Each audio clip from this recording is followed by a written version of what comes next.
In Craig's book, Calzone, he says, everyone ends up somewhere, but few people end up somewhere on purpose. Like many of you, I wanted to be an actor growing up. Occasionally I'd still audition for, well, pretty much anything. And I remember there's this one commercial I really wanted to go out for, but I had to work. I told my boss I had a conference to go to that night, so I needed the day off. Which I wasn't completely lying. I mean, I did have a conference to go to, but I probably also could have went to work during the day. Either way, he gave me the day off, and what does it matter what I do during the day, right? Well, imagine my surprise when I go to the audition, I walk in, and there is my boss sitting next to the director.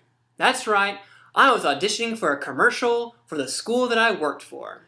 Needless to say, my performance floundered.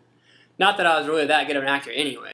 So if we're going to undertake the huge responsibility of changing the world, we have to understand for that to become a reality, we need to be trusting in both the big things and the small things alike. Let me back that up in scripture, reading from Luke chapter 16, verse 10. It says, "If you are faithful in little things, you'll be faithful in large ones. But if you are dishonest in little things, you won't be honest with greater responsibilities." And I can't think of a larger responsibility than trying to change the world. I want you to understand, it's critical that we fully connect with God, that we commit our lives fully to Him in those small little moments of integrity, so that we can truly maximize our potential and realize the full value of the spiritual gifts He's given us. You can read more about spiritual gifts in 1 Corinthians 12. But for right now, check out Proverbs 18:16. It states, "A man's gift makes room for him and brings him before great men." As I started to draw closer to God, He started putting great men in my life who could develop my gifts or my potential. And understand the same is available for you. So we want to maximize our potential, we have to understand we need to maximize our discipline. Because God does call world changers. But according to Exodus 18:21, He's looking for capable, honest men who fear God. Is that you? Do you have the personal responsibility and integrity to see the follow-through? Are you willing to live with reckless abandonment? And when I talk about reckless abandonment, think about how Christ followers were back in His day. I mean, He wasn't like sending out Facebook requests and say, "Hey, you gonna make it? Are you gonna follow me? Yes, no, maybe?" I mean, He was like, if you want to follow me, you need to follow me now. He says, don't go sell your house. Let the dead bury the dead. He says, pack up and follow me now. Think about how radically different our lives really are going to look when we fully commit to following Christ. How we interact with our family and even our circle of friends might change, and how we handle money in our career. I mean, all this is going to look different from the world's point of view. Let me ask you, you want to be a world changer.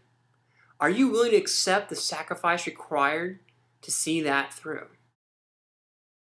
So here's a world changer's profile. A world changer seeks to understand their core values. They want to know what matters most to them. They secondly seek to discover their vision. They take their core values, their spiritual gifts, and their past experiences and see how those align for their purpose. And then number 3, they create manageable action steps so they're not to become overwhelmed or discouraged along the way. But here's the important part. Here's where the great men come into play. Because great men can help us along our journey by providing knowledge as well as accountability. Maybe it's through mentoring, maybe it's through mentoring afar, such as authors as they write books, or even in small groups or in church settings. These are all great ways for us as world changers to hash out that information we need to make a difference.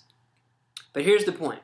For all of this to be of any value to you, you have to take the required action steps. You have to choose to get active.